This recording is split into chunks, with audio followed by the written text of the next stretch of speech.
Kailangan mo walang preno, oh. Ano ba problema din? Unless in love ka talaga kay Ling. Ayaw mo, nahiya ka magpabayad Gusto ko siya, okay? I'm begging each one of you. Sa pananatili ni Wilson sa bahay nila dahil sa pagbaba niya bilang CEO ng GLC ay siya na ang naghahanda ng breakfast para sa pamilya nila. Nagulat silang lahat ng pagbaba ni Cindy ay nagmamadali ito na inalok pa ni Wilson na mag-breakfast muna pero giniit nitong sa office na lang siya kakain kaya tinanong siya ni Bettina kung bakit nagmamadali ang mama niya. Agad namang sinabi ni Cindy na madami siyang aasikasuhin sa GLC lalo't nag-step down na si Wilson sabay nagpaalam na siya. Sinabihan naman ni Caroline si Charleston na parang nag-i-struggle si Cindy ngayong si Sherwin na ang CEO ng GLC na napansin niyang parang kinakabahan ito. Sakto namang nag-text yung yaya ni Annie kung saan giniit niyang tuloy na ang appointment niya kay Annie kinabukasan. Agad siyang tumayo sa table at tinawagan niya yung number na nag-text sa kanya na sakto namang papaalis na sana si Annie para sa appointment niya kila Cindy at Gina. Giniit ng yaya ni Annie na confirm na ang meeting nila sabay tinanong niya kung bakit tumawag ang dalaga. Sinaad naman ni Caroline na gusto lang niyang magpasalamat kay Annie dahil binigyan siya ng oras para magkita sila at para malaman din niya kung anong oras at kung saan sila magkikita.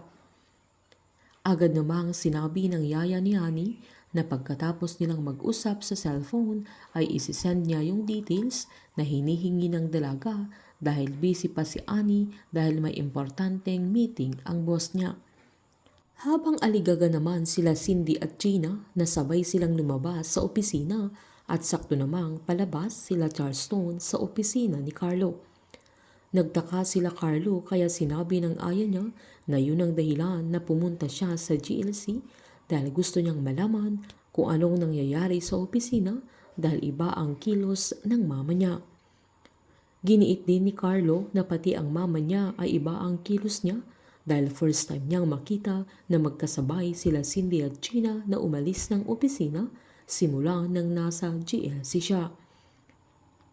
Habang sinundan na naman nila Bingo at Caroline si Liv kung saan nainip na ang binata dahil masyado nang matagal yung meeting ni Liv sa sandaling yan. Tinanong naman ni Caroline si Bingo kung naaalala pa niya si Annie Aljafani na binanggit niya sa kanya dahil may appointment na siya sa kanya na nag-appear pa ang dalawa. Habang napansin naman ni Bingo yung lalaking nasa dulong table sa cafe na nakita na naman niya noong sinundan nila si Liv sa lugar na yun kaya sinabi niya kay Caroline kaya naghinala siyang baka sinundan sila ng lalaking yun. Agad namang sinabi ni Caroline na tawagan na niya ang mga guards niya pero inawat siya ni Bingo dahil baka mas lalo silang mabuking. Nang aalis naman si Liv ay nagyakapan pa sila para hindi sila mahalata at bigla silang kumalas nang magtitigan sila sabay niyaya na ni Bingo ang dalaga na sundan na nila si Liv. Dali-dali silang bumaba lalo na nang makita nilang tumayo din ang lalaki na nakita ni Bingo.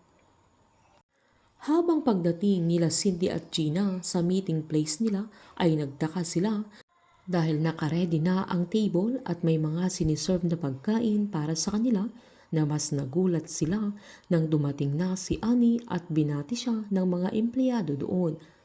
Nagulat ang dalawa dahil ibang-iba na ang postura ni Annie na isa lang mayaman dahil sa mga makakapal na alahas na suot niya.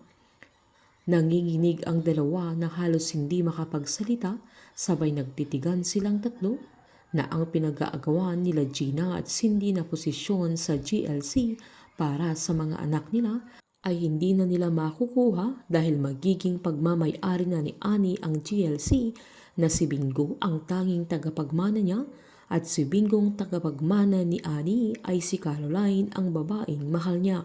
Pinagkait nila Cindy at Gina kay Caroline ang pagiging CEO pero ayon ang lahat para sa dalaga dahil sa puso niyang malinis ang hangarin niya. painit ng painit ang mga tagpo, sabay-sabay po nating subaybayan ang advance episode ng Can't Buy Me Love dito po sa aking channel. Patuloy lamang pong manood at mag-subscribe para ma-update po kayo sa mga susunod na episode. Marami pong salamat.